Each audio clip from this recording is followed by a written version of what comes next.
मुदित अवधपति सकल सुत मधुन समेत निहारी।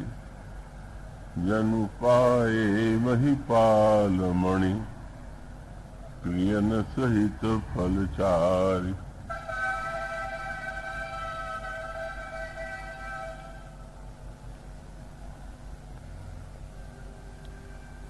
भगवत कथा रसिक महानुभाव, भक्तिमती भावना में देवियों, आइए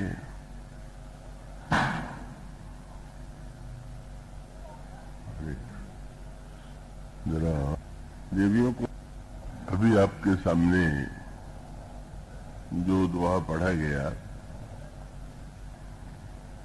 वह उस अवसर का है जब महाराज श्री जनक के द्वारा निर्मित कराए गए मंडप में चारों भाइयों का विवाह संपन्न हुआ और उस दृश्य को देखने वाले जो व्यक्ति हैं, पात्र हैं, उनकी भावनाओं में, उनके चिंतन में भिन्नता है और उन्होंने उस विवाह को किस रूप में देखा, इसका संकेत गोस्वामी जी ने इस छंद और इस दोहे में किया। विवाह का संस्कार बड़ा ही आकर्षक, प्रिय लगने वाला संस्कार है और आप प्रत्येक विवाह में अपने को आनंदित अनुभव करते हैं। किंतु जब हम जनक नंदिनी सीता और श्री राम के विवाह की बात कहते हैं तो उसका तात्पर्य केवल इतना ही नहीं होता कि महाराज श्री दशरथ बहुत बड़ी बारात लेकर के मिथिला में गए और बड़े ही विधि विधान से विवाह संपन्न हुआ। यह तो उसका पक्ष है ही, और यह जो पक्ष है वो श्री रामचरितमानस के दर्शन के अनुकूल है।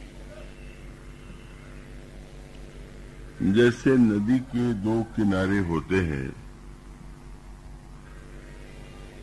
गोस्वामी जी ने कहा कि यह श्री राम की कथा जो है वह मानो सरजू की धारा है, और जैसे नदी के किनारे दो किनारे होते हैं, इसी प्रकार से राम कथा के भी दो किनारे हैं और उनका नामकरण किया गया लोकमत और वेदमत। पंक्ति आप पढ़ेंगे प्रारंभ में ही रामायण के, जहां पर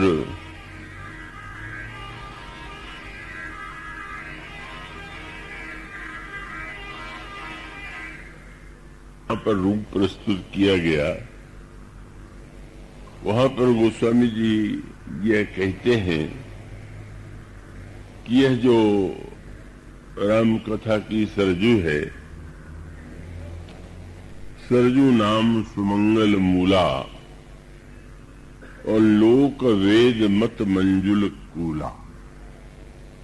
यह जो राम कथा की सरजू धारा है, लोकमत और वेद मत उसके दो किनारे, और इसका अभिप्राय यह है कि शास्त्रों ने समस्त संस्कारों का वर्णन किया है और उन संस्कारों का एक जो स्वरूप है वो बड़ा दार्शनिक भी है और वो क्रियात्मक रूप में भी उसके अनेक तात्पर्य होते हैं।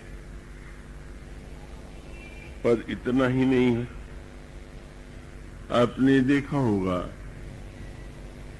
कि विवाह आदि में बहुत सी ऐसी बातें होती हैं जो विरोध होते हैं, जो व्यंग होते हैं, अथवा जो विवाह के भोजन के अवसर पर बारात की गाली गाई जाती है, उसका उल्लेख कोई वेद में थोड़ी किया गया है।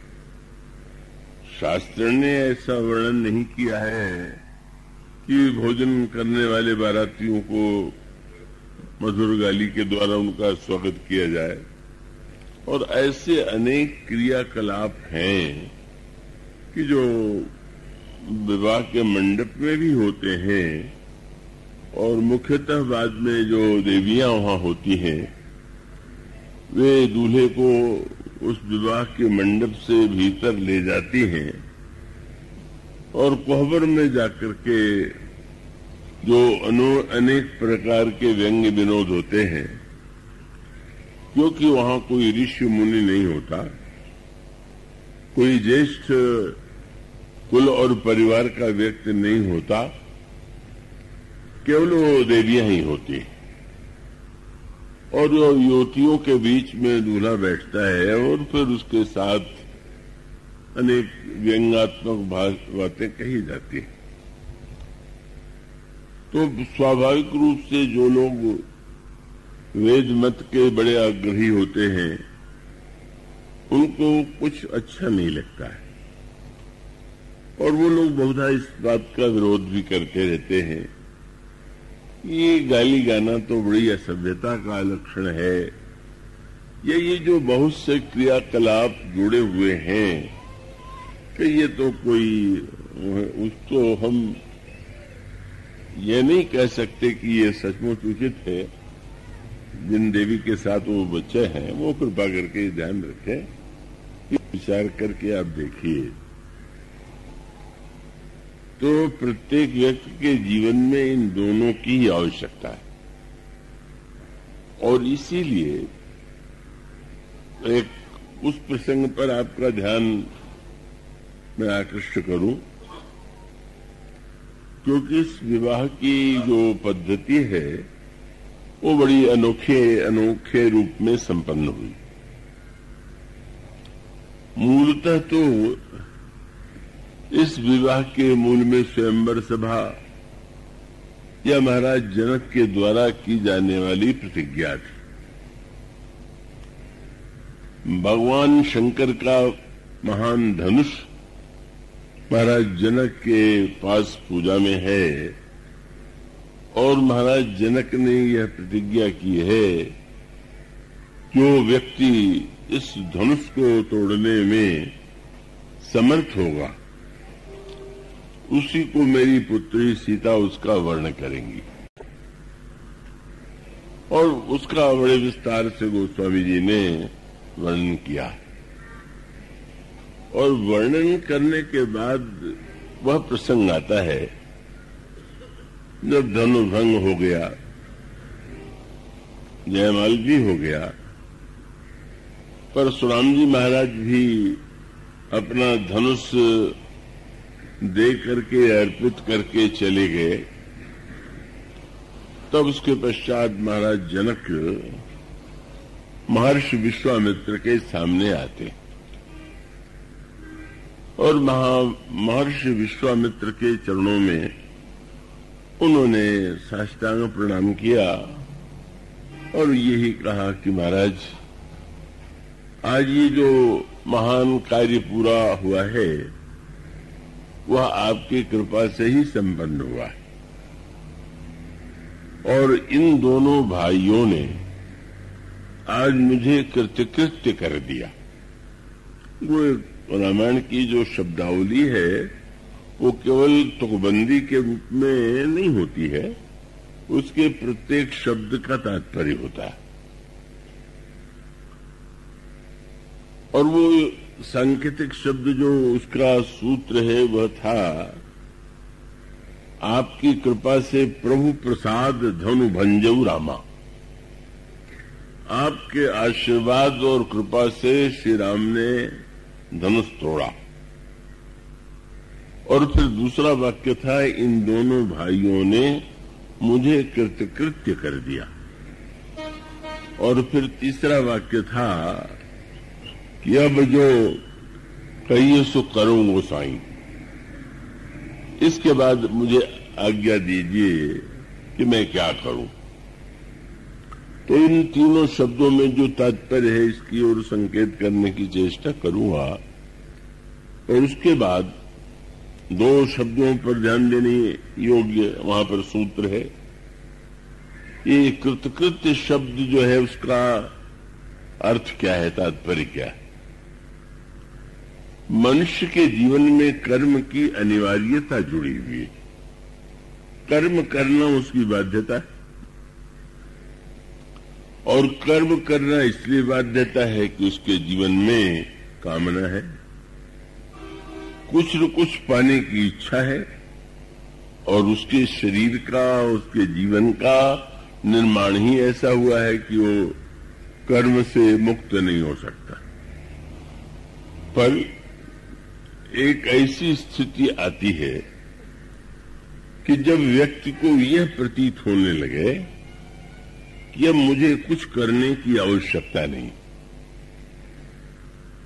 तो जब इस स्थिति का हृदय में, मस्तिष्क में अनुभव हो कि अब कोई कर्म मेरे लिए शेष नहीं है, तो उसके लिए संस्कृत भाषा में और रामचरितमानस में भी जिस शब्द का प्रयोग किया गया है वह शब्द है कृतकृत्य। कृत्य कहते हैं कर्म को, और कृत माने जिसने पूरा कर लिया। और उसका अभिप्राय है कि एक ऐसी स्थिति आती है कि जब व्यक्ति के जीवन में कोई कामना शेष नहीं है, और कामना शेष नहीं है तो कर्म की आवश्यकता नहीं। वेदांत में भी यही सूत्र दिया गया, दर्शन में भी यही सूत्र गीता में भी दिया गया, और ये कहा गया कि जो तत्वज्ञ है, जिसने ज्ञान प्राप्त कर लिया है, तस्य कार्यम न विद्यते। अन्य व्यक्तियों को तो ये आदेश दिया जाता है, संदेश दिया जाता है, उपदेश दिया जाता है, तुम्हारा ये कर्तव्य है माता के प्रति, पिता के प्रति, भाई के प्रति, परिवार समाज के प्रति, और अनेक अनेक उपदेश और आदेश आप देते हैं। और अगर उसका कोई पालन न करे तो यही मानते हैं कि व्यक्ति जो है वो अपने कर्तव्य से च्युत हो गया। तो इसका अभिप्राय यह है कि ये स्थिति तो स्वाभाविक है, पर अंत में कहते हैं कि एक बार जिसने ज्ञान प्राप्त कर लिया, तस्य कार्यम न विद्यते। अब उसके लिए कोई कर्तव्य कर्म शेष नहीं। और मानस में भी उसको उस एक नए अर्थों में वही तात्पर्य है कि कर्म की हो ही स्वरूप ही चीन्हे। जिसने अपने स्वरूप को जान लिया है उसके लिए कर्म की कोई अपेक्षा नहीं। तो ऐसी स्थिति जब जीवन में आती है तो उसे कहा जाता है कि मैं कृतकृत्य हो गया। महर्षि जनक ने महर्षि विश्वामित्र से ये कहा कि मैं कृतकृत्य हो गया, और ये कृतकृत्यता मुझे जो प्राप्त हुई इन दोनों भाइयों के द्वारा हुई। श्री राम का ही नाम नहीं वे लेते, मैं कृतकृत्य कीन दुहु भाई। और उसके साथ साथ वे वाक्य जोड़ देते हैं कि ये जो धनुष टूटा है वह आपके कृपा से ही टूटा है।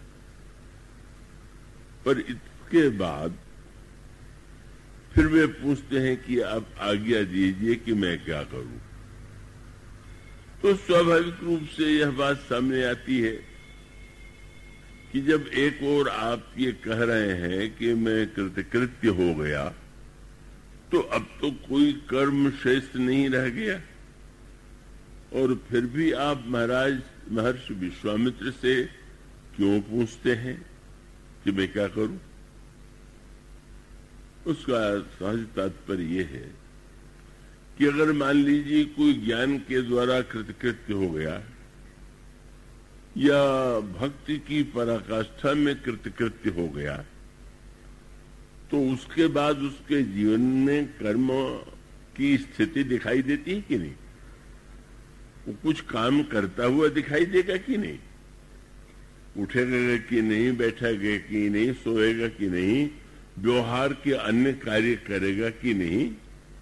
लेकिन अंतर इतना है कि अन्य व्यक्तियों के लिए वो करना बाध्यता है, और जिस व्यक्ति ने ज्ञान की स्थिति प्राप्त कर लिया है उसके लिए कोई आवश्यकता नहीं है कि वो ऐसा करे।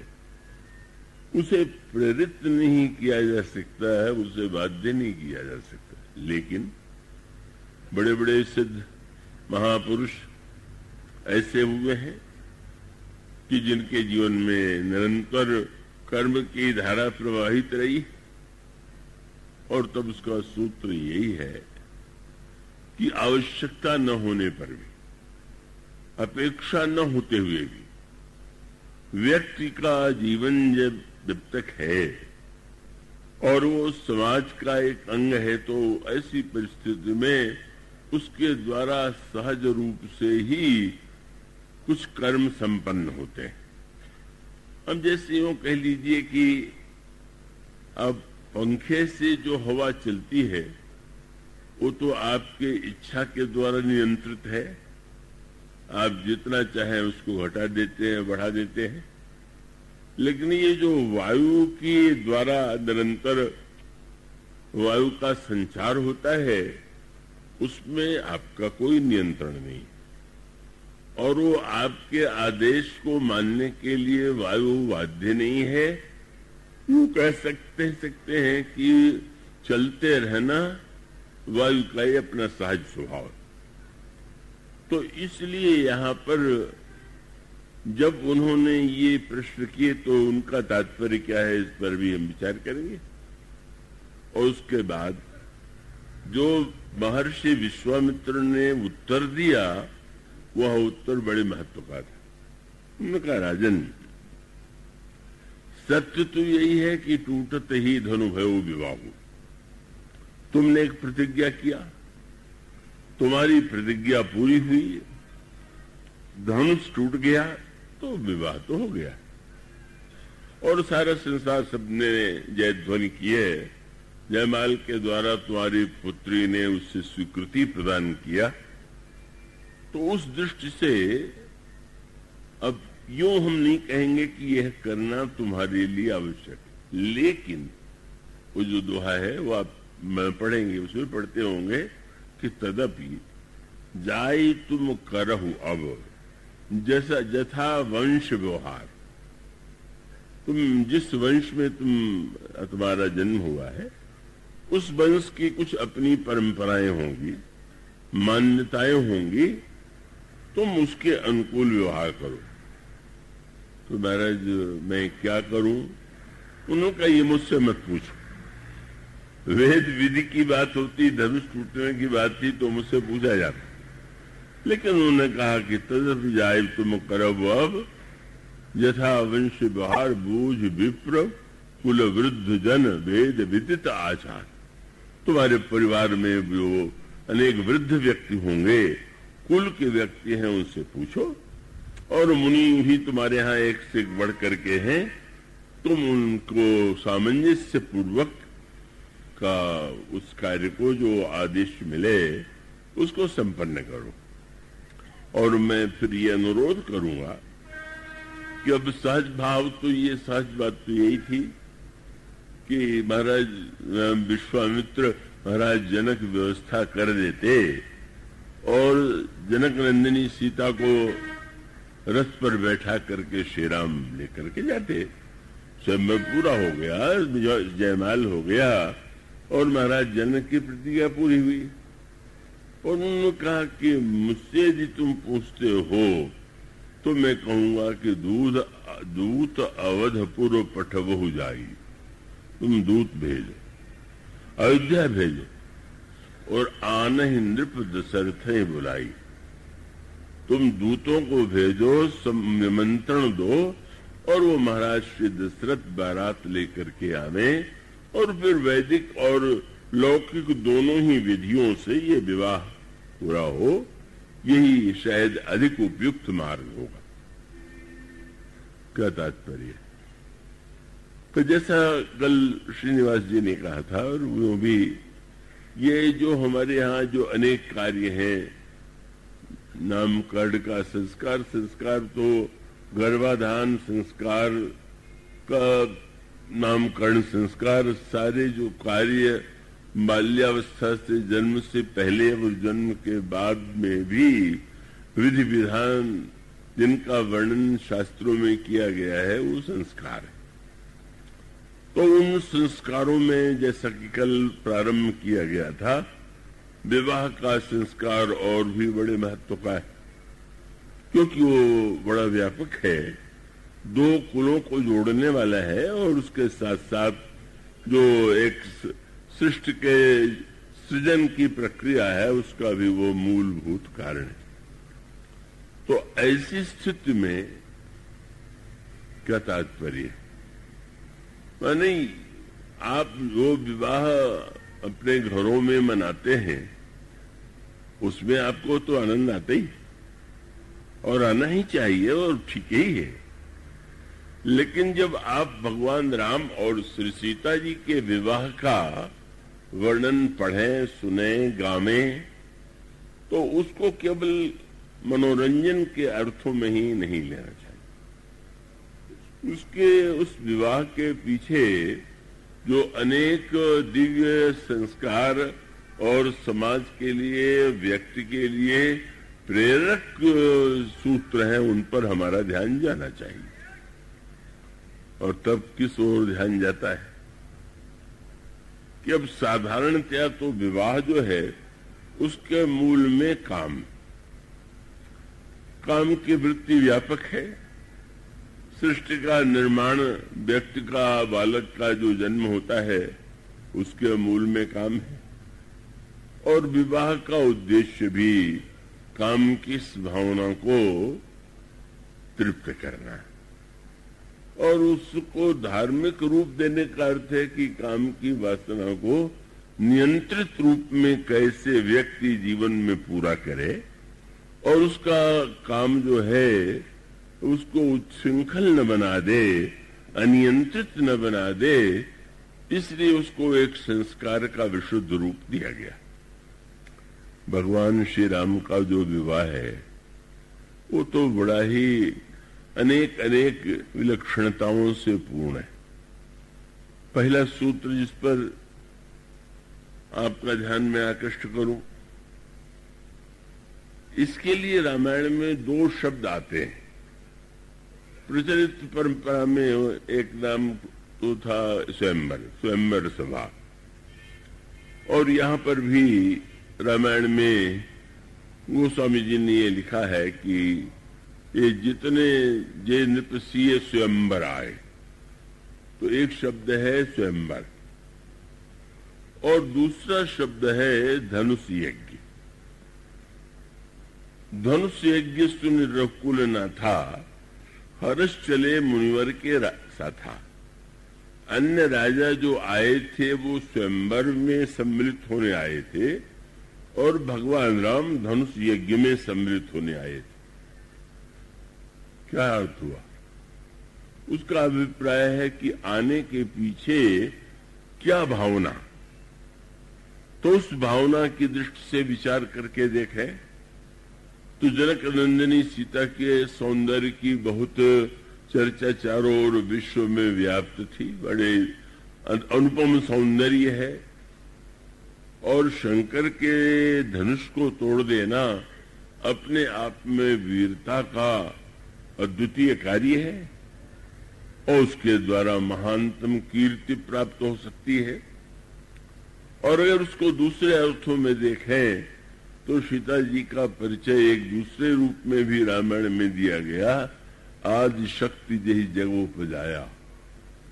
तो यो बड़ी स्वाभाविक सी बात है कि शक्ति को पाने की आकांक्षा, सुंदरता को पाने की इच्छा, कीर्ति को पाने की अभिलाषा सब में होती, और अन्य जो राजा आए हुए हैं उसी भावना से प्रेरित होकर के आए हैं। धनुष टूट करके हम तोड़ करके कीर्ति भी प्राप्त करेंगे, सुंदरता भी प्राप्त करेंगे, वीर के रूप में हम प्रसिद्ध भी हो जाएंगे। एक कामना जिसका शब्द प्रतिनिधित्व करता है जय नृपसीय स्वयंवर आए, और दूसरा शब्द महर्षि विश्वामित्र ने भी स्वयंवर शब्द का प्रयोग किया, पर कब किया, और उसके पहले स्वयंवर शब्द का प्रयोग विश्वामित्र जी ने नहीं किया। एक अवसर विशेष पर फिर उन्होंने स्वयंवर थोका, पर उसके पहले जिस समय महर्षि विश्वामित्र के पास यज्ञ का आमंत्रण उन्हें मिला, कल इसकी चर्चा की गई थी। अब तो आज बहुत बड़ी संख्या में नए श्रोता है, तो उसका सूत्र इतना ही है कि कर्म को हम किस रूप में संपन्न करें। अगर हमारा कर्म जो है यज्ञ कर्म बनेगा तो व्यक्ति के लिए और समाज के लिए कल्याणकारी होगा, और उसको परलोक में भी, जिसको परलोक में आस्था हो, उसके लिए सुखप्रद है। और उसका अभिप्राय यह है कि यज्ञार्थात् कर्मणोऽन्यत्र। भगवान कृष्ण ने गीता में कहा कि अगर मनुष्य का जीवन में यज्ञ कर्म होगा तो वो परम कल्याणकारी होगा, लेकिन यदि यज्ञ कर्म नहीं होगा तो कर्मणोऽन्यत्र बंधना, फिर तो मनुष्य के जीवन में कभी सफलता, कभी असफलता, कभी सुख, कभी दुख, और ये चक्र चलता रहेगा। और इसी प्रकार से कर्म चक्र के अनुकूल बाद में भी स्वर्ग नरक आदि के जो वर्णन किए गए हैं उसको उपलब्धि होगी। तो ये जो संकेत सूत्र है उस संदर्भ में आप विचार करके देखें। भगवान श्री राम पुत्र के रूप में जन्म लेते हैं। कल ये बात बताई जा रही थी। ये तीन कामनाएं व्यक्ति में दिखाई देती हैं, पुत्र की कामना, धन की कामना और कीर्ति की कामना। तो महाराज श्री दशरथ को धन भी प्राप्त था, राज्य महान विशाल राज्य के अधिपति थे, चक्रवर्ती सम्राट के रूप में उन्हें अन्य राजा नमन करते थे, लेकिन पुत्र नहीं था। और ये पुत्र की कामना जो है उनके हृदय में उत्पन्न हुई। ये पुत्र की कामना व्यक्ति में स्वभावतः होती है, और उस कामना के पीछे एक भावना होती है कि व्यक्ति को ऐसा लगता है कि मेरा जीवन जो है वो सदा तो नहीं रहेगा, शरीर तो नश्वर है, और वो कल्पना करता है कि अगर मेरा पुत्र होगा तो वो मानो हमारे शरीर का ही दूसरा रूप प्रतिबिंब होगा और वो परंपरा चलती जाएगी। इसलिए पुत्र की कामना के पीछे अपने को जीवित रखने की वृत्ति भी, अपने को अन्य रूप में जीवित रखने का एक उद्देश्य भी उसमें हुआ होता है। और उसके साथ साथ शास्त्र ने उसको सम्मोहक रूप भी दिया। ये जो पुत्र शब्द बना है उसका अर्थ शायद आप में बहुत से लोग जानते हो न जानते हो। शास्त्रों में ये अनेक प्रकार के नरकों का वर्णन किया गया। आपने कथाओं में सुना होगा, पुराणों में, रामायण में तो उनका विशेष वर्णन नहीं है। तो उन नरकों में से एक नरक का नाम है पुण्य। पुण्य और पुत्र माने, बोले पुत्र के जन्म के बाद व्यक्ति को उस नरक में नहीं जाना पड़ता। पुण्य नाम नरक से जो व्यक्ति की रक्षा करे वह पुत्र है। पर शास्त्र की बात तो बड़ी अनोखी होती है। अगर केवल पुण्य नाम का ही नरक होता तो पुत्र के बाद छुट्टी मिल जाती, लेकिन उसकी संख्या तो इतनी बड़ी है कि एक नरक से छुट्टी मिलने के बाद भी यह तो आवश्यक नहीं है कि अन्य नरकों से भी उसको छुट्टी मिल जाए।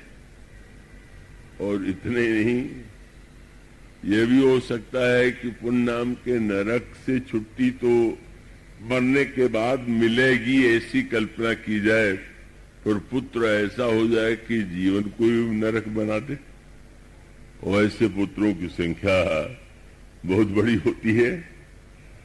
क्यों वो मरने के बाद वो उस नरक में नहीं जाना पड़ेगा, पर अगर पुत्र अवज्ञाकारी हो, निष्ठुर हो, कष्ट देने वाला हो, तब तो बाद में क्या होगा ये पता नहीं, पर जीवन तो इसी समय नरक बन सकता है।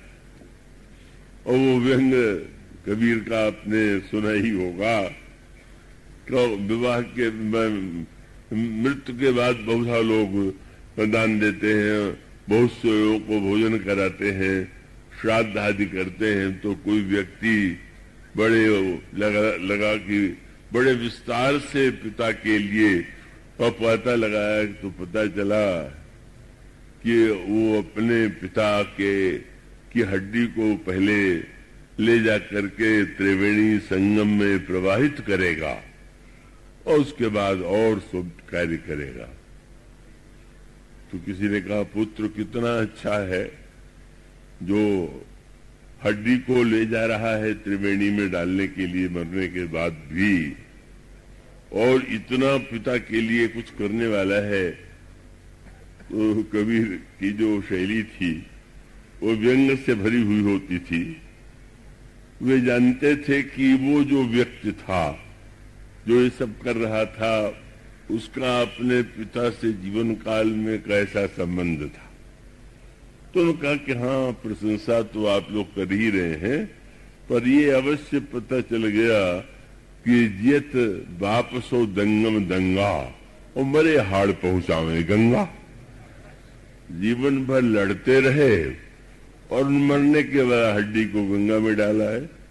तो व्यंग ही है कि वस्तुतः पुत्र एक मनुष्य के जीवन में एक आवश्यकता का परिचायक है, और वो पुत्र के अभाव में भी अनगिनत महापुरुषों का कल्याण हुआ, और पुत्र के होते हुए भी जीवन में अनगिनत कष्ट व्यक्ति को भोगने पड़े। लेकिन साधारणतया अगर व्यक्ति को पूर्व पुत्र की कामना नहीं करनी चाहिए, या धन की इच्छा नहीं करनी चाहिए, या कीर्ति की कामना नहीं करनी चाहिए, बातें बहुधा उपदेश के मंच से कही जाती हैं। किंतु आप गहराई से विचार करके देखें कि नहीं चाहिए कहने से थोड़ी इन कामनाओं की कामनाएं छूट जाती, और तब उसका अभिप्राय है कि इन कामनाओं को हम सही दिशा दें, और कामनाओं को सही दिशा दे करके वो कामनाएं हमारे लिए और समाज के लिए कल्याणकारी हो। इसीलिए महाराज श्री दशरथ ने जब गुरु वशिष्ठ से जाकर के ये निवेदन किया कि सब कुछ होते हुए भी पुत्र नहीं है, तो गुरु वशिष्ठ की बात कल सुनाई गई थी, आज तो उसको नहीं सुनाया जा सकता। गुरु वशिष्ठ तो इस कुल के पुरोहित बने ही इस लोभ से थे कि इस कुल में श्री राम का जन्म होगा, ईश्वर का जन्म होगा, तो बड़े प्रसन्न हुए। लेकिन उन्होंने कहा कि राजन, तुम्हें यज्ञ करना चाहिए, और यज्ञ के लिए भी उन्होंने कहा कि मेरे आचार्यत्व में यज्ञ नहीं होगा, श्रृंगी ऋषि के द्वारा ये यज्ञ संपन्न होगा। और मानो एक नया सूत्र जोड़ दिया, पुत्र के जन्म के लिए क्या यज्ञ करना आवश्यक है क्या? जो यज्ञ नहीं करते क्या उन्हें पुत्र नहीं होते हैं क्या? तो फिर महाराज दशरथ तो पूर्व जन्म में मनु थे, और भगवान राम ने स्वयं ये वरदान दे दिया था कि हम तुम्हारे पुत्र के रूप में जन्म लेंगे। तो चाहते तो गुरु वशिष्ठ कह सकते थे कि घबराओ नहीं, तुम्हारे पूर्व जन्म में तुम मनु थे और श्री राम ने तुम्हें ये पुत्र होने का वरदान दिया। तो भृगु संहिता नाम का जो ग्रंथ प्रसिद्ध है, लोग पता लगाते हैं मैं पूर्व जन्म में क्या था, और ये भी पता लगाने की चेष्टा करते हैं अगले जन्म में क्या बनूंगा। तो पूर्व और पर जन्म की बात छोड़ करके हमें वर्तमान जन्म में क्या करना चाहिए ये अधिक महत्व का है। तो इसलिए उन्होंने पूर्व जन्म की कोई बात नहीं किया। उन्होंने कहा इस समय तुम्हें अगर पुत्र पाने की तुम्हारे मन में अभिलाषा है तो तुम यज्ञ करो। मानो अब वो जो कामना है उस कामना को यज्ञ से जोड़ दिया गया। बहुत सुंदर बात भगवान कृष्ण गीता में कही कि तुम अपनी पूजा के द्वारा देवताओं की इच्छा, देवताओं को संतुष्ट करो और देवता तुम्हारी कामना पूर्ण करें। परस्परम भावयन्तः श्रेयम परमवाप्स्यथ। और ये ठीक समाज में भी तो यही बात है। कई दुकान किया जाता है, व्यापार किया जाता है, कई क्या कोई बुरी बात है क्या? सारा व्यवहार तो उसी के आधार पर चलता है। पर उसका अभिप्राय यह है कि दुकानदार और ग्राहक अगर उसको यज्ञ भावना के रूप में ले तो उसका अर्थ ये हुआ कि अगर दुकानदार को, व्यापारी को लाभ चाहिए तो उनको अर्थ तो देना ही होगा और उसका भी कर्तव्य यही है कि उस अर्थ के बदले में उस व्यक्ति को उपयुक्त मात्रा में अच्छी से अच्छी वस्तु प्रदान कर दे। नहीं देना चाहिए, लेना नहीं चाहिए, ये सब बातें हैं। भगवान राम ने तो जब सुग्रीव से मित्रता किया तो उन्होंने ये कहा, जानते हो मित्र का क्या लक्षण है? तो भगवान राम को कोई आवश्यकता नहीं, लेकिन आवश्यकता होने पर भी उन्होंने कहा मित्र का लक्षण यही है कि देत लेत मन शंकन धरी। न तो देने में संकोच करो और न तो लेने में। कितनी मनोवैज्ञानिक बात। देने में संकोच करने का अर्थ है कि व्यक्ति कृपण है, केवल मित्रता का नाम ही दे रहा है। और लेने में संकोच का अर्थ है कि बड़ा अभिमानी है कि वाह मैं क्या लूं, मैं किसी से नहीं लेता। तो मानो अगर एक और न देने में कृपणता हो और न लेने में अभिमान हो तो दोनों ही अच्छा नहीं। और जहां मैत्री भाव है, देन लेन अगर सही सही अर्थ में समाज में हो, सारे व्यवहार में अगर हम इस बात का ध्यान रखें तो कितना श्रेष्ठ समाज व्यवस्थित रूप धारण करेगा। वो भी एक यज्ञ ही है। इसलिए आपने पुराणों में कथा सुनी होगी, तुलाधार वैश्य के द्वारा शिक्षा जाजली को प्रदान की गई और इस प्रकार से उसका सूत्र मानो यही है कि जब देवताओं से भी हमारा संबंध काहे का है? तो देवता भी स्वार्थी। रामायण में ये भी कह दिया गया कि देवता मनुष्य ही नहीं, सुर नर मुनि सबकी यह रीति, स्वार्थ लागी करें सब प्रीति। देवता मुनि मनुष्य सबका ये स्वभाव है कि वो स्वार्थ के कारण प्रेम करता है। तो ये कोई निंदा की बात नहीं है, इसमें संकोच करने की आवश्यकता नहीं है। और इसका अर्थ ये भी नहीं है कि हम ये कहें कि जब इनमें स्वार्थी हैं तो हमारे काम ये तो बहुत अच्छे नहीं। वो भगवान कृष्ण गीता में कहते हैं, भाई तुम यज्ञ के द्वारा देवताओं को तुम तृप्ति दो, आहुति दो और बदले में अगर वो तुम्हारी कामना पूर्ण करते हैं तो ये तो बहुत अच्छी बात है। यही यज्ञ चक्र है। परस्परम भावयन्तः श्रेयम परम वाप्स्यथ। तो यज्ञ भावना का पहला सूत्र यही कि इसमें देना और लेना है। और जहां देने और लेने में व्यक्ति के हृदय में पवित्र भावना है, वहां पर वह क्रिया के रूप में ही यज्ञ नहीं होता है। यज्ञ की क्रिया क्या है, यज्ञ की भावना क्या है। तो इस तरह से पहला सूत्र यही प्राप्त हुआ कि श्रृंगी ऋषि को बुलाया गया और श्रृंगी ऋषि के आचार्यत्व में यज्ञ किया गया। श्रृंगी ऋषि वशिष्ठ बुलावा, पुत्र कामना से भरा हुआ यज्ञ, शुभ यज्ञ करावा और भगति सहित मुनि आहुति दीने, प्रगटे अग्नि चरु कर लीने। जब उन्होंने भक्ति पूर्वक वेदोच्चारण की विधि से आहुति श्रृंगी ऋषि ने दिलवाई तो उसके बाद अग्निदेव जो है चरु लेकर के, खीर लेकर के, पायस लेकर के प्रकट हो गए। वहां पर भी फिर वो सूत्र प्रारंभ हो गया। भगवान गीता में इसके लिए एक चक्र शब्द का प्रयोग करते हैं।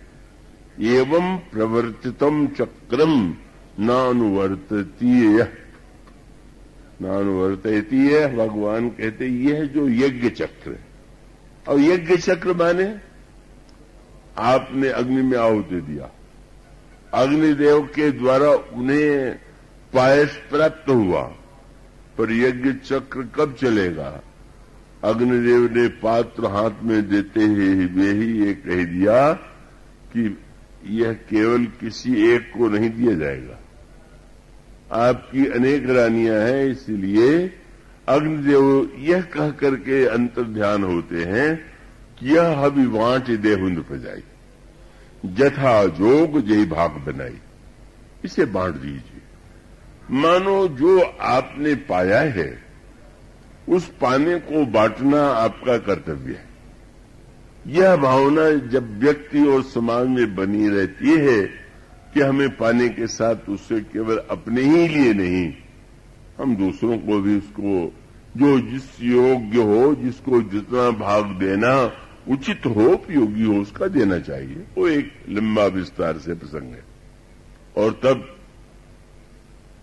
तीनों रानियों में वो पायस बांटा गया, और पायस बांटने के बाद आपको ये ज्ञात ही है कि तीनों रानियों के गर्भ से 4 रूपों में, 4 भाइयों के रूप में प्रभु का प्राकट्य हुआ, जन्म हुआ। श्री राम, श्री भरत, श्री लक्ष्मण और शत्रुघ्न के रूप में। और फिर वो क्रम प्रारंभ हो जाता है। अभी यज्ञ चक्र विवाह की दिशा में कब मुड़ता है? कि जब महर्षि विश्वामित्र भी यज्ञ कर रहे हैं। अब महर्षि विश्वामित्र का जो यज्ञ है वो भौतिक कामना से युक्त यज्ञ नहीं। विश्वामित्र जी का जब गोस्वामी जी वर्णन करते हैं तो कहते हैं, विश्वामित्र महामुनि ज्ञानी, बसहि विपिन शुभ आश्रम जानी, तह जप जोग यज्ञ मुनि करही, पर अति मारीच सुबाहु ही डरही, देखत यज्ञ निशाचर धामही, करही उपद्रव मुनि दुख पावही। गाध महाराज विश्वामित्र यज्ञ करते हैं, और वो यज्ञ जो है कोई पुत्र धन की कामना से नहीं है, लौकिक कामना से नहीं है। गोस्वामी जी ने उस यज्ञ को एक दूसरा नाम दिया। मैं आशा करता हूं कि आप पूरी एकाग्रता से उस प्रसंग से अपने को जोड़े रहेंगे, निद्रा से सावधान रह करके। कथा यज्ञ में ताड़का की बाधा और कथा में निद्रा की बाधा, तो आप इस बाधा से सावधान रहेंगे। उसमें सूत्र यही था। गोस्वामी जी से पूछा गया कि विश्वामित्र के यज्ञ का अर्थ क्या है? तो गोस्वामी जी ने कहा कि प्रभु से निवेदन किया कि मैंने सुना है कि आपने महर्षि विश्वामित्र के यज्ञ की रक्षा किया, तो वही यज्ञ मैं भी जीवन में करना चाहता हूं। और आप कृपा करके, जैसे त्रेता युग में आपने विश्वामित्र जी के यज्ञ की रक्षा किया था, वैसे मेरे यज्ञ की रक्षा करें। वह कौन सा यज्ञ था? मैंने पत्रिका में गोस्वामी जी वो वाक्य देते हैं जिसमें गोस्वामी जी प्रभु से कहते हैं, पद राग जाग चाहो कौशिक ज्यों क्यों, आपके चरणों के अनुराग का यज्ञ। अब महर्षि विश्वामित्र का इतिहास जो पुराणों में आता है वो आप तो जानते हैं कि उतना अद्भुत है। कैसे उन्होंने क्रमशः साधना के द्वारा क्षत्रिय से ब्राह्मण और ब्राह्मण से ब्रह्मर्षि और ब्रह्मर्षि के बाद फिर वो मंत्र दृष्टा ऋषि और मंत्र दृष्टा ऋषि के रूप में जिस गायत्री मंत्र की इतनी महानतम महिमा है, उस मंत्र के दृष्टा भी महर्षि विश्वामित्र है। तो वो इतने महापुरुष, लेकिन बहुत रामायण का जो दर्शन है उसका अभिप्राय ये कि ऋषि हो जाना या बहुत तपस्या के द्वारा ब्रह्मर्षि का पद पा लेना ही चरम लक्ष्य नहीं।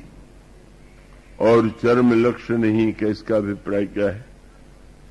विश्वामित्र जी के चरित्र में जहां एक यह उतना उज्जवल पक्ष है, उसका दूसरा पक्ष भी पढ़ करके थोड़ा व्यक्ति को बड़ी निराशा होती का वो स्वभाव से ही बड़े राजा के रूप में भी क्रोधी थे और मुनि ऋषि हो गए तो भी वो क्रोध का स्वभाव नहीं जाता है।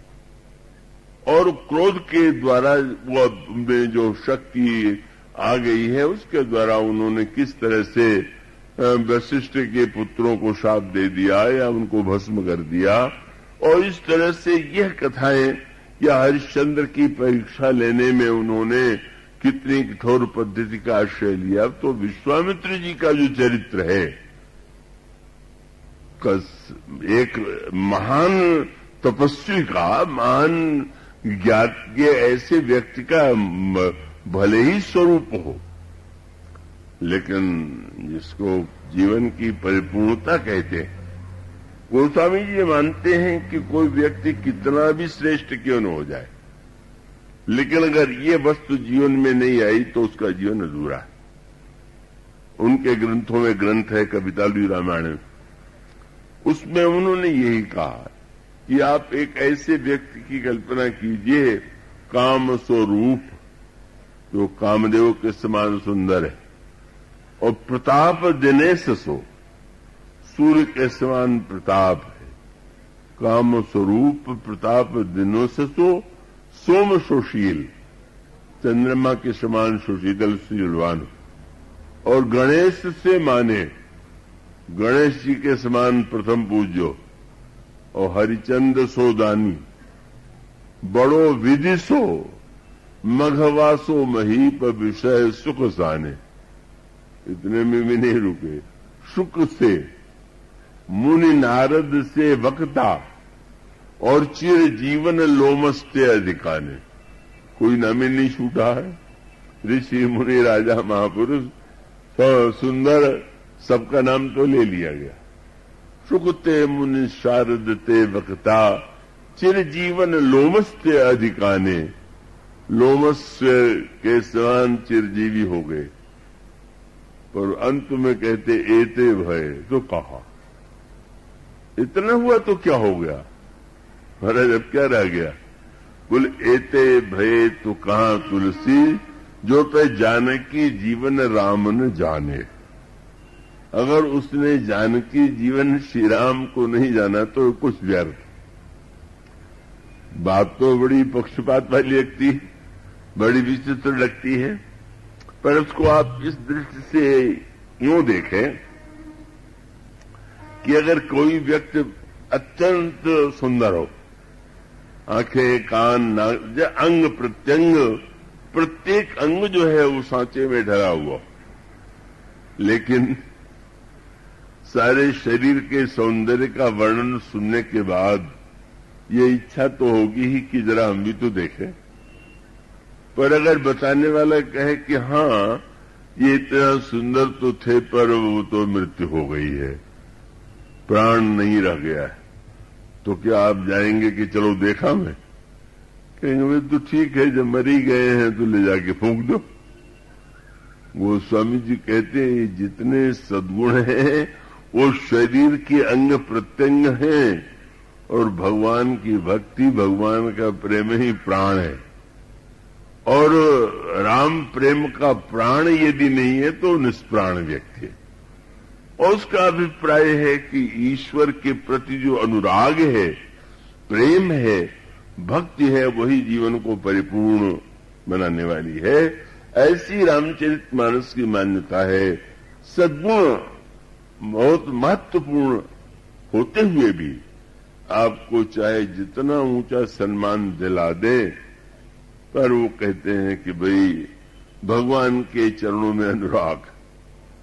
तो विश्वामित्र जी के यज्ञ को गोस्वामी जी कहते हैं विनय पत्रिका में कि उन्होंने ये अनुभव कर लिया कि सारे यज्ञ करने के बाद भी ताड़का नहीं मरी, सारे यज्ञ करने पर भी मारीच नहीं मरा, सारे यज्ञ करने के बाद भी सुबाहु नहीं मरा। और सचमुच ऊंचे से ऊंचे व्यक्ति हो जाते हैं, लेकिन ताड़का नहीं मरती, सुबाहु और मारीच नहीं मरते। इसको कहते समय मेरे सामने इतनी कड़ियां आती हैं कि मैं सोचता हूं कि इसको कहूं न कहूं। सूत्र इतना है कि इसको गोस्वामी जी ने कहा कि अच्छा, किसी महात्मा के जीवन में बड़ा त्याग है और यही मान ले कि वो कुछ भी नहीं लेता, लेकिन गोस्वामी जी कहते ताड़का वहां भी पीछा नहीं छोड़ेगी, मारीच वहां भी पीछा नहीं छोड़ेगा और सुबाहु भी नहीं छोड़ेगा। ये ताड़का कौन है? इसको गोस्वामी जी ने जो शब्द दिया है वो शब्द समझने योग्य है। विषय गंभीर होते हुए अब 16 वर्ष से सुनते हैं, कितने वर्ष हो गया प्रवचन चल रहा है, मैं तो गिनता मिनता नहीं, विनीत जी ने गिना दिए। तो अब इतने वर्षों से आप सुन रहे हैं तो आप तो अभ्यस्त हो ही गए होंगे। उसमें गोस्वामी जी कहते हैं सहित दोष दुख दास दुरासा दलई नाम जिमि रवि निशिनासा। ताड़का दुरासा है, ये कितना एक जीवन का सत्य है। आशा, निराशा, दुरासा, ये क्या है? एक बड़ी समस्या ये होती है और वो परिवार में भी झगड़े के कारण, समाज में भी झगड़े का कारण, और अगर बहुत विस्तार ले तो फिर तो बहुत विकट रूप होता है। और इसका अर्थ है कि जब भी हम और आप कुछ करते हैं तो हम आशा रखते हैं, और आशा जो है का स्वाभाविक वही है जो मैंने कहा कि व्यक्ति यही चाहता है कि हम जितना करें उससे अधिक दूसरा मेरे लिए करे।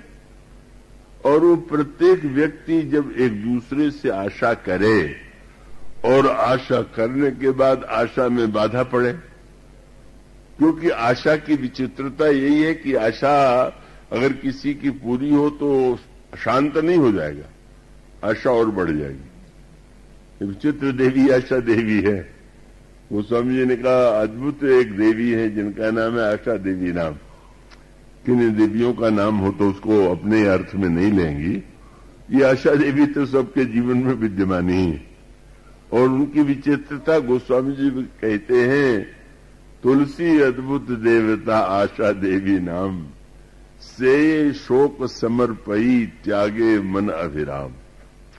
इन देवी की जो पूजा करता है तो उसको दुख देती हैं और उनकी पूजा छोड़ दे तो सुखी हो जाता है। तो इसका अर्थ क्या हुआ? वो बड़ी प्रसिद्ध घटना है। बंगाल के बड़े प्रसिद्ध विद्वान थे, समाज सेवी थे, ईश्वर चंद्र विद्यासागर। तो ईश्वर चंद्र विद्यासागर के पास एक सज्जन आए, कहने लगे एक व्यक्ति का नाम लेकर के कि वो व्यक्ति तो आपकी बड़ी निंदा करता है और चारों ओर आपके विरोध में प्रचार कर रहा है। अच्छा, तो उन्होंने डायरी उठा करके देखना प्रारंभ किया और तब उन्होंने कहा कि इस नाम के व्यक्ति का तो मैंने कभी कोई उपकार नहीं किया, तो अब ये मुझे गाली क्यों दे रहा? नई बात कह दिया उन्होंने कहा कि जिनका हम भला करते हैं वही गाली देते हैं। कि इसको तो नहीं देना चाहिए था, इसका तो मैंने कोई भला नहीं किया था। आश्चर्य पड़ के लगता है, पर होता यह देखा भी जाता है कि जिसके लिए आप कुछ करते हैं वो संतुष्ट तो भी हो जाता है और वो इतना अधिक चाहता है कि जहां उसकी पूर्ति में थोड़ी भी बाधा पड़ी वो व्यक्ति रुष्ट हो जाता है। जिससे आपका परिचय नहीं है, अच्छा बुरा नहीं है, वो चाहे दूर से निंदा स्तुति करे, लेकिन उन्होंने जो वाक्य कहा वो तो जीवन का सत्य है। तो यह आशा की समस्या है, तो क्या व्यक्ति को निराशावादी बन जाना चाहिए? नहीं नहीं, निराशा भी बहुत अधिक दुख देती।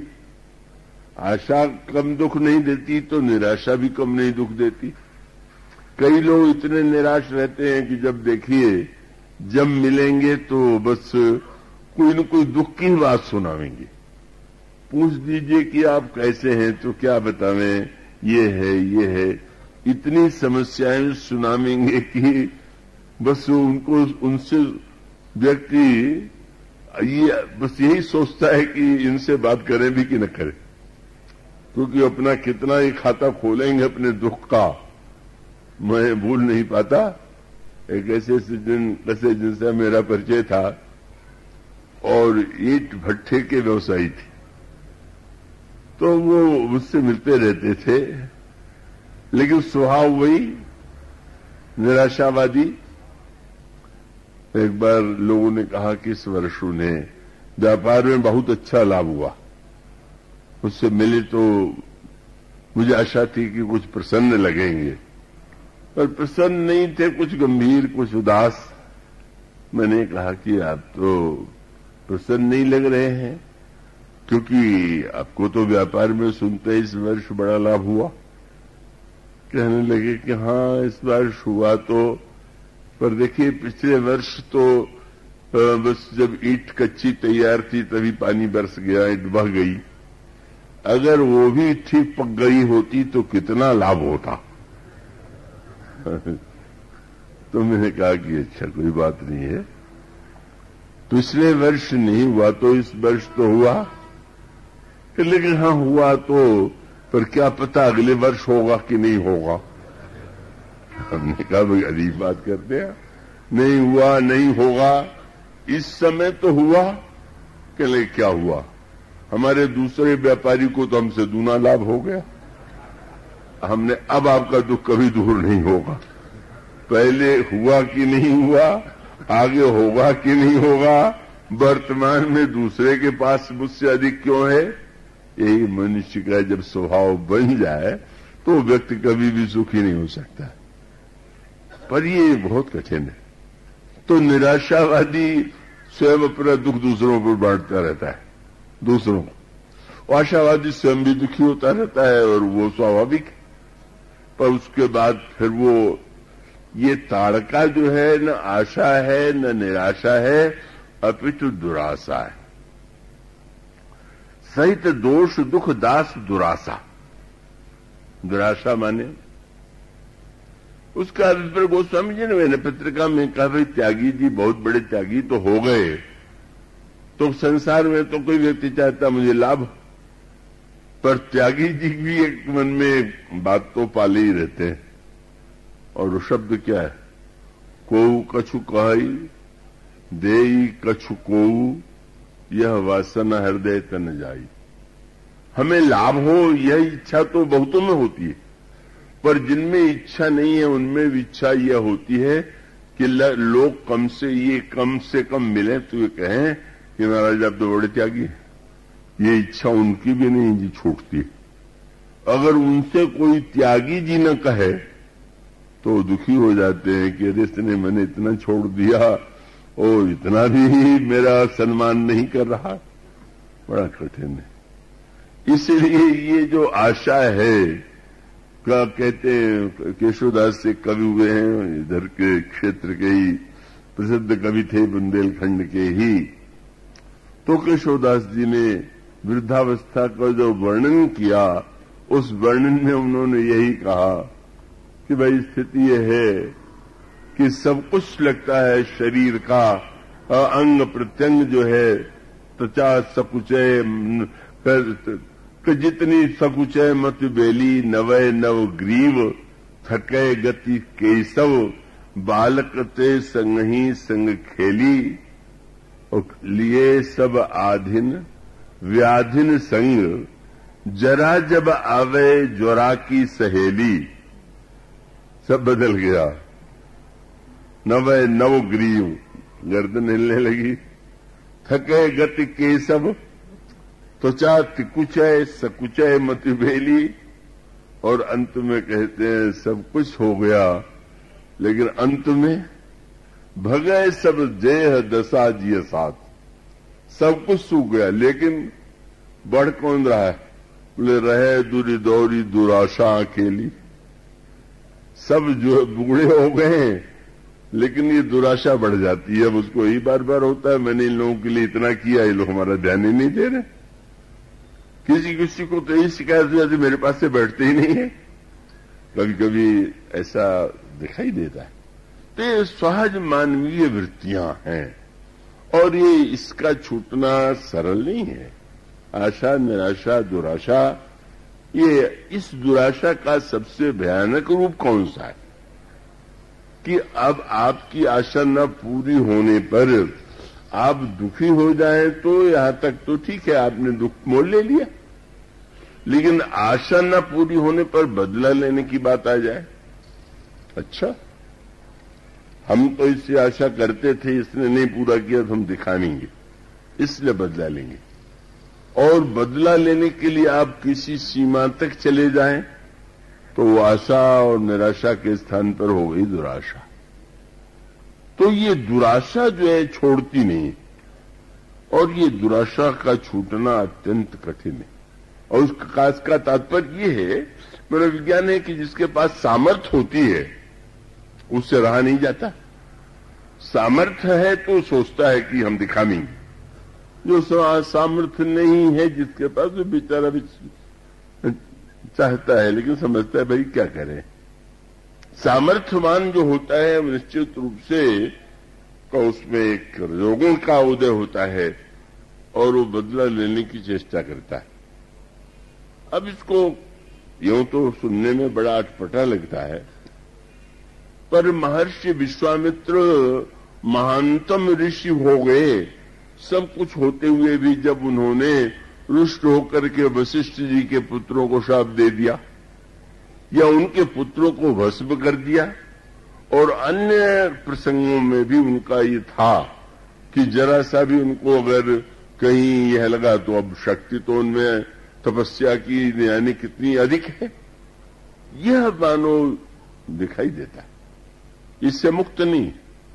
और उस दुराशा का एक रूप यह भी था कि एक बार उनके किसी शिष्य ने पूछा, महाराज आपने तो सृष्टि का इतिहास बदल दिया, और लोग ये मानते थे कि जिसका जन्म जिस जाति में हुआ है वही उस जाति का पूरे जीवन में रहेगा, पर आपने तो जीते जीते नियम को परिवर्तित कर दिया और आप क्षत्रिय से ब्राह्मण नहीं, आप ब्रह्मर्षि बन गए। इतने से बढ़कर के तो कोई सम्मान का शब्द नहीं होगा। लेकिन क्या हुआ, विश्वामित्र जी के मुंह से भी यही बात निकला कि हां मैं ब्राह्मण भी हो गया, ब्रह्मर्षि बन गया। और उन्होंने कहा ब्रह्मा ने भी ब्रह्मर्षि कह दिया, लेकिन वशिष्ठ ने नहीं कहा। लीजिए, अब यही एक समस्या आ गई, सबने कह दिया पर वशिष्ठ ने नहीं कहा। अब अगर आपको यही लगने लगे कि सब लोग मेरी प्रशंसा कर रहे हैं, ये व्यक्ति मेरी निंदा क्यों कर रहा है, आलोचना करता है, इस स्वभाव को छोड़ देना चाहिए, इसमें बड़ा लाभ होता है। तो इसका अर्थ, लेकिन वो इस बात के लिए क्षुब्ध है, और इसलिए पुराण उसको बड़ी अनोखी भाषा में कहते हैं। श्रीमद्भागवत में लिखा गया कि वशिष्ठ जी और विश्वामित्र पक्षी बनकर के हजारों वर्ष तक लड़ते रहे। तो बुरे लोग नहीं लड़ते, भले लोग भी, मुनि और त्यागी कहे जाने वाले भी कम नहीं लड़ते हैं। उनकी लड़ाई का रूप भिन्न भले ही हो। अब कोई व्यक्ति किसी को अस्त्र से मार दे, कोई व्यक्ति शाप से मार दे, शाप से भस्म कर दे, तो अस्त्र ही है। मानो ऋषि होने के बाद भी महानतम कितने भी हों, पर गोस्वामी जी कहते हैं कि वो ताड़का को नहीं मार पा रहे, और ताड़का नहीं मरेगी तो भाई किसी न किसी रूप में दोष जो है, जिसको गोस्वामी जी कहते हैं मारीच। और दुख कौन है, उनका ये स्वभाव हुआ। मानुष का अभिप्राय कि श्रेष्ठ से श्रेष्ठ व्यक्तियों को जीवन में भी किसी न किसी प्रकार का दुख रहता है, किसी न किसी प्रकार का दोष रहता है। अब उसका कैसे विनाश हो, वो स्वामी जी जब ये कह देते हैं कि इतना सब हो जाने के बाद भी अगर किसी राजा के वर्णन में उन्होंने कहा कि झूमत द्वारा अनेक मतंग जंजीर जरे मद अम्ब चुचाते तीखे तुरंग मनो गति चंचल पौन के गौन होते बढ़ी जाते भीतर चंद्रमुखी अवलोकति बाहर भूप खड़े न समाते एते भय तो कहा तुलसी जो पे जानकी नाथ के रंग न राते। और दूसरा आपको मैंने सुनाई दिया, वे समस्त सद्गुण होने के बाद भी इसका अर्थ जब भगवान के चरणों में हमारी प्रीति हो जाती है तब दुराशा नष्ट हो जाती है, तब मानो उसके जीवन से दुख और दोष का विनाश होता है। महर्षि विश्वामित्र को यही लगा कि अवलगादित्यनय मन चिंता व्यापी, मैंने इतने बड़े बड़े महान कार्य मेरे द्वारा हुआ लेकिन यह तीनों पर विजय प्राप्त नहीं कर मैं पा रहा हूं। और तब उनके हृदय में भक्ति का उदय हुआ। भक्ति क्या है? अगर आप में विचार की सामर्थ्य है तो क्या नहीं बन जाइए। आप में पुरुषार्थ की क्षमता है तो कर्म को ऊंचे से ऊंचे स्तर तक ले जाइए। तो अगर आपको जब ये लगने लगे कि नहीं, सब होते हुए भी हम में बहुत कुछ नहीं है, कमी है, और यह कमी बिना भगवान की कृपा से नहीं पूरी हो सकती। ये जो अनुभूति भक्ति का उदय जो होता है अपने में अभाव देख करके होता है कि जब हम अपनी विशेषता देखते हैं तो चाहे हम ज्ञानी बने चाहे हम कर्मयोगी बने, पर जब हम अपने में अभाव का अनुभव करते हैं तब हम ये अनुभव करते हैं कि सब कुछ होते हुए भी ईश्वर की कृपा, ईश्वर के अनुराग के बिना जीवन पूर्ण नहीं होगा। और इसलिए विश्वामित्र जी को जब यह अनुभव हुआ, ये अनुभव वशिष्ठ जी को भी पहले हो चुका। वशिष्ठ जी भी जो कल आप में से जो रहे होंगे, किसी कारण से लोग प्रारंभ के दिन से नहीं आ पाते हैं, तो विश्वामित्र जी ने तो वशिष्ठ जी ने भी श्री राम से क्या मांगा? महान ब्रह्मर्षि है, सब कुछ होते हुए भी भगवान राम से वरदान अंतिम में जो मांगते हैं, अंतिम जो संवाद है वो है नाथ। उन्होंने श्री राम को शिष्य कह करके नहीं, स्वामी कह करके एकांत में पुकारा, नाथ एक वर मांगो राम कृपा करि देव, जन्म जन्म प्रभु पद कमल कबहु घटे जनिनेव। मैं चाहे मेरे जितने जन्म हों आपके चरणों के प्रति मेरी प्रीति भक्ति बनी रहे। और इसका अर्थ है अगर गुण है, सामर्थ्य है तो गुणाभिमान होना स्वाभाविक है। असंभव है आप में विशेषता हो और ये ज्ञात हो कि आप में है तो अभिमान तो निश्चित रूप से घूम फिर करके व्यक्ति के जीवन में आता ही है। और जब तक अभिमान आता है तब तक तो जीवन कहीं न कहीं मनुष्य को अंत में यहां तक कि ज्ञान का भी अभिमान हो जाए तो रामायण में कहा गया जे ज्ञान मान विमत्त तो भव हरणी भक्ति न आदरी ते पाई सुर दुर्लभ पदादपि परत हम देखत हरी। जो ज्ञान पाकर के ज्ञानी होने का अभिमान कर लेते हैं तो वेद भगवान की स्तुति करते हुए कहते हैं कि वो ऊंचे से ऊंचे उठ करके नीचे गिर जाते हैं। और इसका अर्थ है कि जो नीचे है वो गिरेगा, थोड़ी चोट लगेगी, और ऊपर चढ़ा और वहां से गिरा तो फिर हड्डी पसली चूर हुए बिना नहीं रहेगी। इसलिए मानो यह अनुभव होना असमर्थता, सामर्थ्य का सदुपयोग करते हुए अगर आपको यह लगता है कि आप सब कुछ कर सकते हैं तो ठीक है, आपको भक्ति की आवश्यकता नहीं। पर अगर ये लगता हो कि नहीं नहीं, बिना भगवान के अनुराग और भक्ति के यही अनुभूति महर्षि विश्वामित्र जैसे ऋषि के स्वयं के समान वंदनीय पूज्य और समस्त सद्गुणों से युक्त होते हुए भी जो अनेक जिस तरह से वे सौंदर्य देख करके मेनका का मुग्ध होते हैं और अनेक घटनाएं उनके जीवन में जो कमियां हैं उसकी ओर संकेत है। इसको मेरे द्वारा की गई निंदा न समझ लीजिएगा। मैं तुलना में बात कर रहा हूं, हमारे आपकी अपेक्षा तो उनकी कोई तुलना ही नहीं हो सकती। तो इसका अभिप्राय कि जो परिपूर्ण जीवन का आदर्श है उसके आधार पर उनमें भी कमी और फिर वो धन्यता आती है। और उस धन्यता का अभिप्राय है जब उन्होंने अनुभव कर लिया कि यह तो बिना ईश्वर के नहीं संपन्न होगा। ईश्वर ही सुबाहु को मार सकता है, ईश्वर ही मारीच को और ईश्वर ही ताड़का का। और तब यह जो भावना का उदय था यही अनुराग है, यही भक्ति है। और तब वे सोचने लगे ईश्वर कहाँ मिलेगा। लेकिन जब उन्होंने नेत्र मूंद करके देखा तो एक नया बदलाव इनके जीवन में आ गया।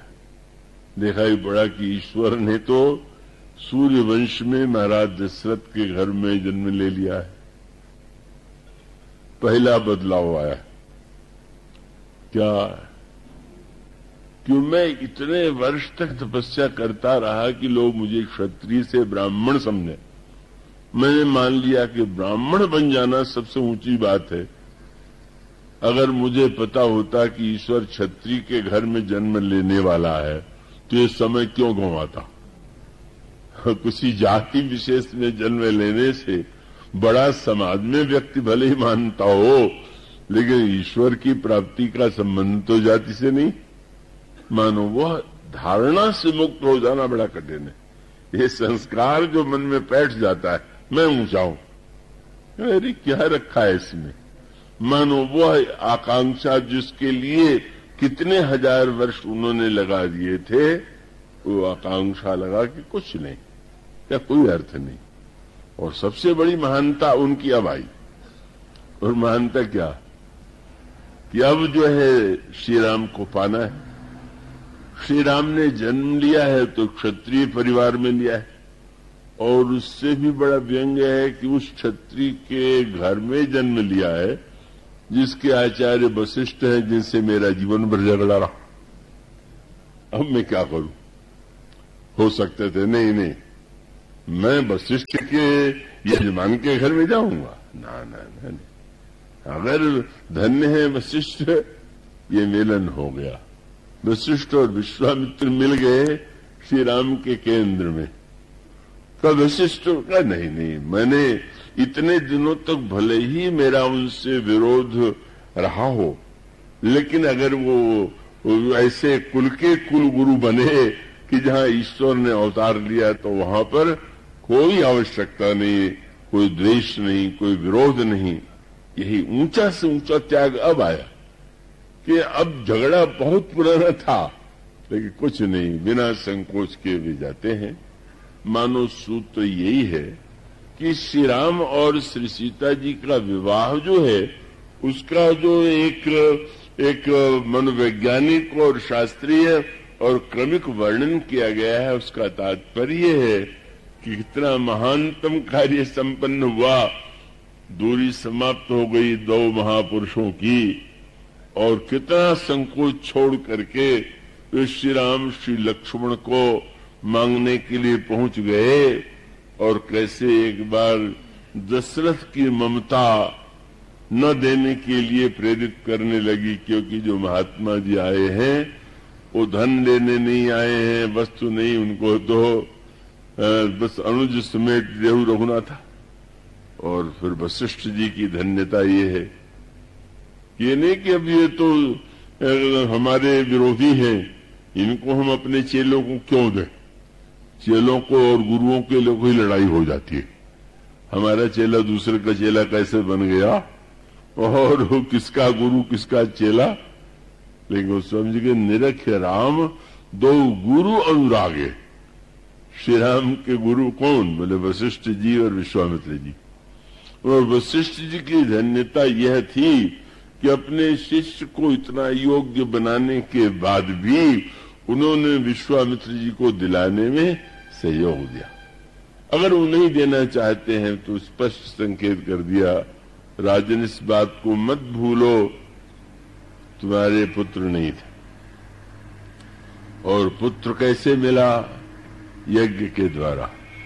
यज्ञ ऋषि ने कराया और तुम्हें 4 पुत्र मिले। आज एक ऋषि का यज्ञ पूरा नहीं हो रहा है। जिस यज्ञ से तुमने 4 पुत्र पाए, क्या तुम 2 भी देने में कृपणता करोगे? और सचमुच तब वशिष्ठ बहुत विधि समझावा, मानो एक नई माने रामायण में विश्वामित्र जी का चरित्र पढ़े तो कल्पना भी नहीं हो सकती कि वो कभी क्रोधी भी थे या जल्दी से नाराज हो जाते थे या शाप दे देते थे। इसलिए बहुत मीठी बात गोस्वामी जी ने लिखा कि श्री राम के इस विवाह प्रसंग में तो बहुत सी ऊंची ऊंची घटना हुई।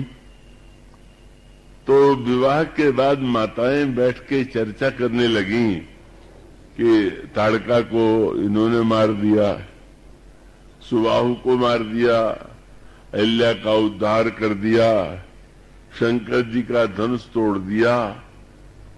इन कामों में से कौन सा काम सबसे ऊंचा? आप जानते हैं क्या निर्णय हुआ? बोले इन दोनों की सबसे बड़ी सफलता ये है कि कौशिक से को ही बस किए 2 भाई। इन दोनों भाइयों ने क्रोधी विश्वामित्र को अपने अनुकूल बना लिया और उनका क्रोध मिटा दिया। इससे बढ़कर के और कोई बड़ा कार्य नहीं। कितनी बड़ी बात! बाहर की ऊंचाई नहीं, हमारे मन में जितनी ऊंचाई आवे विकार शून्य हो, हमारा अंतःकरण उतना शुद्ध है। तो मानो सीता जी और श्री राम का विवाह केवल साधारण विवाह ही नहीं है, उसमें हमारे सबके जीवन को कैसे एक दिशा दी गई है इसकी चर्चा की गई है। इसके बाद की चर्चा कल करेंगे। आज इतना है। बोलिए सिया